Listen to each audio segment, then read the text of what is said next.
নম্বর বেডে রাখা হবে এবং আসিফ খাদুন এবং আলমদা এদিকে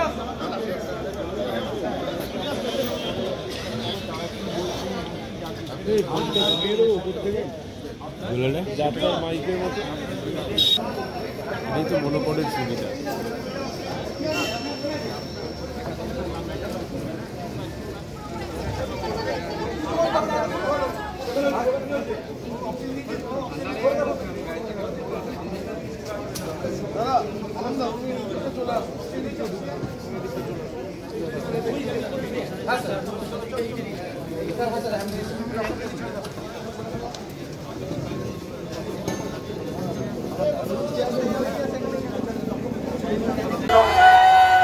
আমাদের পেছনের সামনে কেউ যদি না আছে জানেন, পশ্চিমবঙ্গ আজকে যেভাবে স্বাস্থ্য ব্যবস্থা ভেঙে পড়েছে,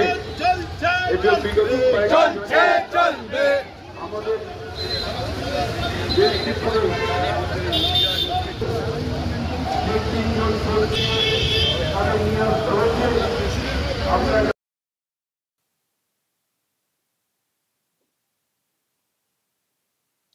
কংগ্রেস রাস্তাতে নেমে পড়েছে, কিন্তু রাজ্যের যে প্রধান বিরোধী দল তারা কোথায়?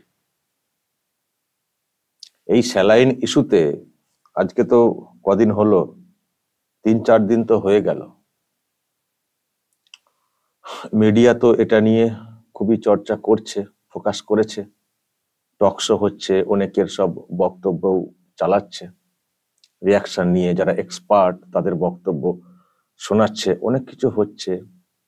অন্যান্য পার্টিও দেখতে পাচ্ছি রাস্তাতে নেমে পড়েছে, কিন্তু সবার আগে যাদের নামার কথা, প্রতিবাদে যাদের তোলপাড় করে দেওয়ার কথা, সেই প্রধান বিরোধী দল তারা কোথায়?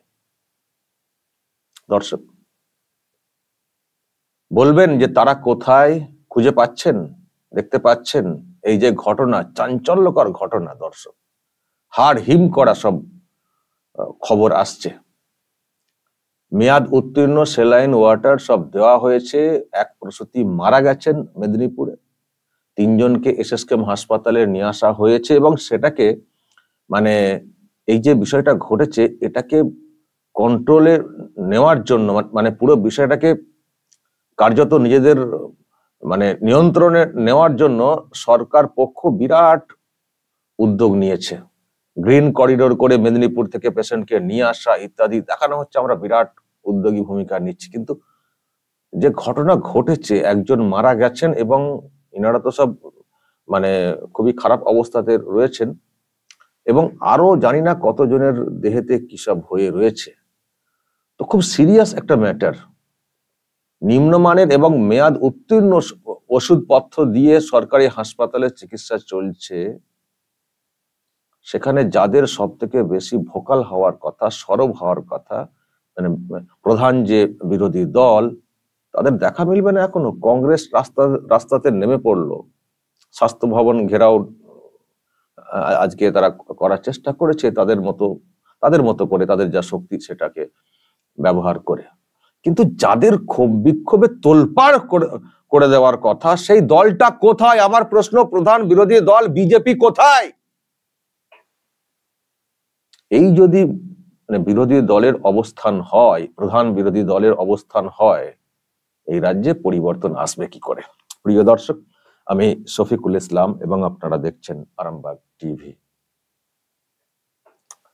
এই ঘটনা সামনে আসার পরে আমি দেখলাম যে শুভেন্দু অধিকারী, বিরোধী দলনেতা, উনি একটা বক্তব্য দিয়েছিলেন মিডিয়ার সামনে। কি বলেছিলেন আমি দর্শক সেটা আপনাদেরকে আগে শোনাই, তারপর বলবো।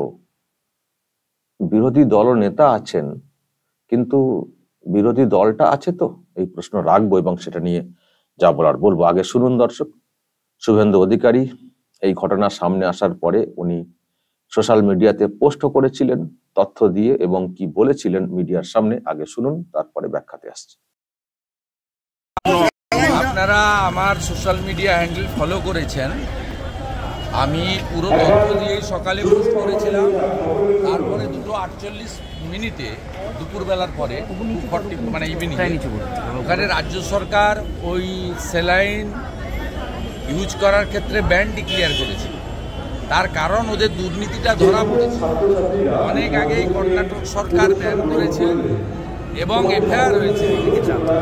আমি কেন্দ্রীয় স্বাস্থ্যমন্ত্রী জেপি নাড্ডাজিকে অনুরোধ করেছি যাতে ড্রাগ কন্ট্রোলার কমিশনার এ বিষয়ে অ্যাকশান নেন, এবং আমি মনে করি এনফোর্সমেন্ট ডাইরেক্টরেটের এই কেসটা নিয়ে নেওয়া উচিত।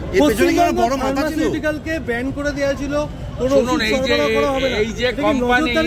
এই কোম্পানির মধ্যে মুকুল ঘোষ বলে একজন ডিরেক্টর আছে, বহরমপুরে বাড়ি, তার সঙ্গে সরাসরি কলকাতার, দক্ষিণ কলকাতার প্রভাবশালী পরিবার যারা এই রাজ্যটাকে চালায় তাদের সঙ্গে যোগ আছে।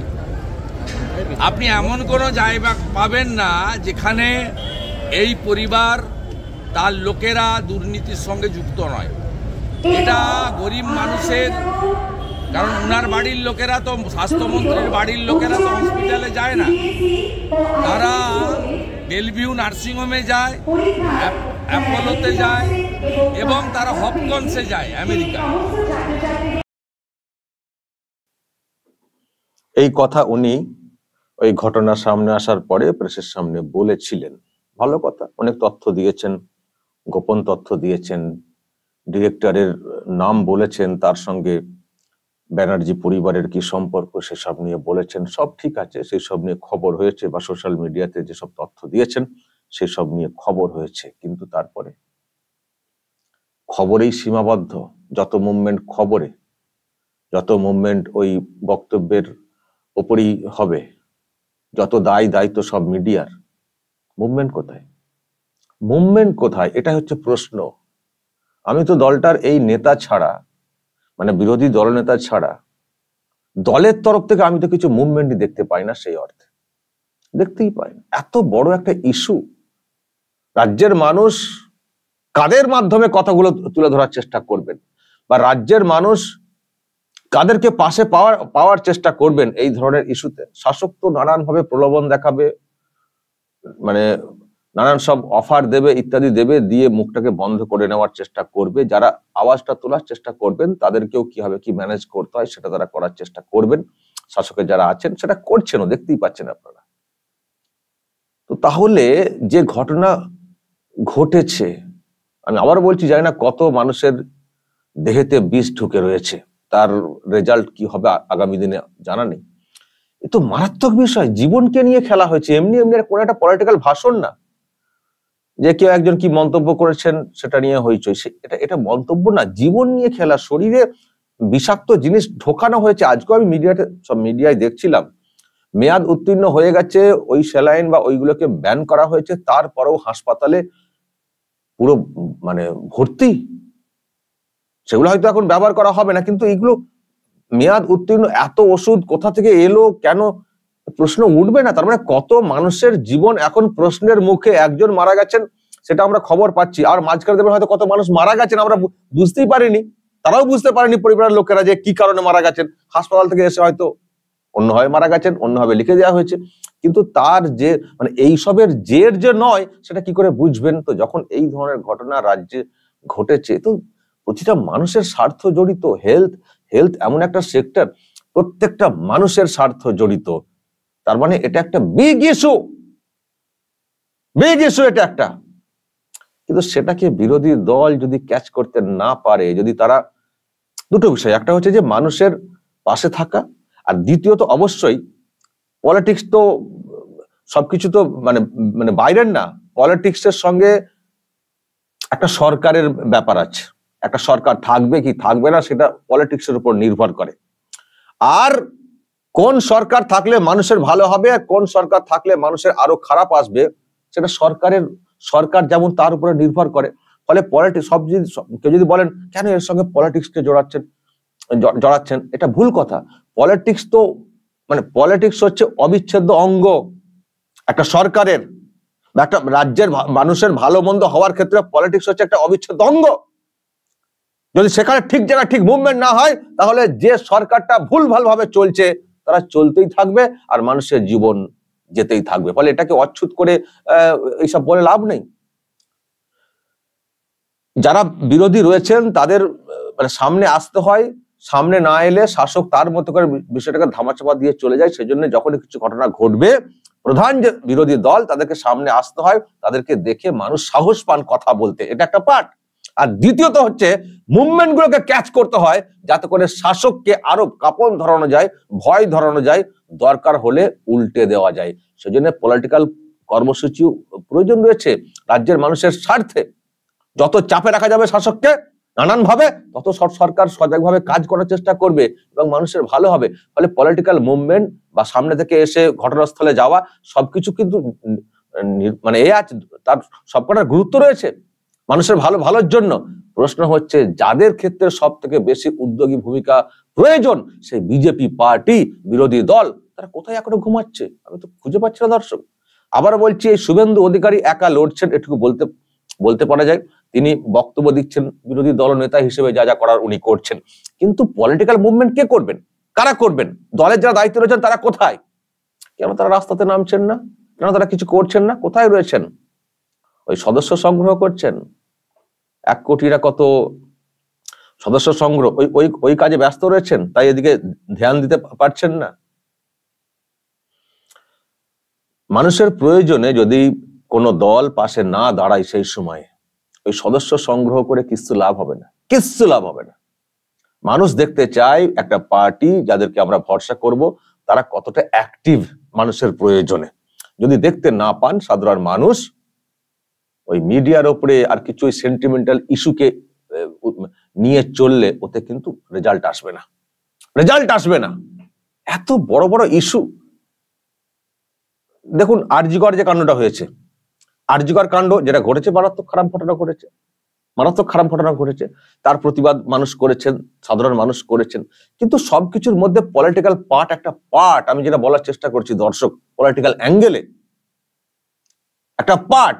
কিন্তু বিজেপি কি সেই অর্থে আরজিকর ইস্যুকে ধরতে পেরেছে? একটা ভাঙা ফুটো দল বাম, তারা যা ওই সময় তাদের ভোট হয়তো বাড়েনি, কিন্তু ওই সময় মুভমেন্টে তারা যে দৃষ্টিটা আকর্ষণ করতে পেরেছে, সেই তুলনায় বিজেপি কোথায়? এক্ষুনি বলা হবে আরে ডাক্তাররা তো ওদেরকে নিয়ে চললো, সেটা যদি চলে সেটা আমরাও বলেছি, ডাক্তাররা এইভাবে চলেছেন, তাদেরকে এরা গাইড করছে, সেটা আমরা বলেছি। কিন্তু এটা বলে তো আমরা ব্যাখ্যা করতে পারি, আমরা ব্যাখ্যা বিশ্লেষণ করতে পারি জুনিয়র ডাক্তারদের অবস্থান নিয়ে, কিন্তু আপনারা বিরোধী পার্টি হিসেবে আপনাদের এই কথাগুলো বলতে লজ্জা লাগেনি? যে আমরা এমন একটা বিরোধী পার্টি যে ডাক্তারদেরকে কন্ট্রোল করে ফেললো, একটা ভাঙা ফুটো পার্টি যাদের কিচ্ছু নেই, বিধানসভায় মানে শূন্য, তাদের কোনো ভোট পার্সেন্টেজ শূন্য, তারা একটা কর্মসূচিকে হাইজ্যাক করে নিল, একটা ইস্যুকে হাইজ্যাক করে নিল। আপনাদের বলতে লজ্জা লাগে না এটা? আর কত আমরা এইভাবে বোঝাবো? অবাক লাগছে। বাংলার মানুষের দুর্ভাগ্য বলবো, বাংলার মানুষের দুর্ভাগ্য। এবং আজকে এই ভিডিও দেখে লজ্জা পাওয়া উচিত বিজেপির, যে আজকে কংগ্রেস, আমি জানি সবাই আপনারা জানেন যে এদের মুভমেন্ট ততটা স্ট্রং না, তার উপরে আবার ইন্ডি ফিন্ডি জোট আছে, সুতরাং এদের মুভমেন্টকে রাজ্যের মানুষ কতটা সিরিয়াসলি নেন সেটা নিয়ে প্রশ্ন রয়েছে। কিন্তু রাস্তায় তো নেমেছে এই দলটা, রাস্তায় তো এই দলটা নেমেছে। তাহলে যারা বলে আমরাই হচ্ছে একমাত্র দল শাসককে হটানোর ক্ষেত্রে, তারা কোথায় নাকে সরষের তেল দিয়ে ঘুমাচ্ছে? কোথায়? তারা কেন রাস্তাতে নামেনি? শুধু বড় বড় ভাষণ, টেলিভিশনে এসে সব বড় বড় কথা, আর আলটিমেট সব বিগ জিরো। কেন মানুষ প্রশ্ন তুলবেন না? ঠিক সেটিং আছে, অনেকের সঙ্গে সেটিং আছে, কেন মানুষ প্রশ্ন তুলবেন না? এইসব দেখলে শুনলে মানুষের মনে প্রশ্ন জাগবে না? এত বড় ইস্যু, গোটা রাজ্যের মানুষ কাঁপছেন, গোটা রাজ্যের মানুষ কাঁপছেন, এবং দরিদ্র মানুষরা সব থেকে বেশি চিন্তার মধ্যে রয়েছেন, কারণ দরিদ্র মানুষেরাই সরকারি হাসপাতালে চিকিৎসা করাতে যান। এই ইস্যুটাকে ক্যাচ করতে পারছে না। আর কি ইস্যু ক্যাচ করবে? কি ইস্যু নিয়ে চলবে বিজেপি? সব মিডিয়া করে দেবে, সব মিডিয়া করে দেবে, সব এ করে দেবে, সে করে দেবে, ক্ষমতায় চলে আসবেন, সব সরকার গঠন হয়ে যাবে। যেন সব জয়নগরের মোয়া চাইলেই পাওয়া যায়। দর্শক বলবেন যা বলার, আপনাদের যা অনুভূতি বা যা সাজেশন বলবেন, যা বলার কমেন্ট বক্সে। নজর রাখবেন আরামবাগ টিভিতে।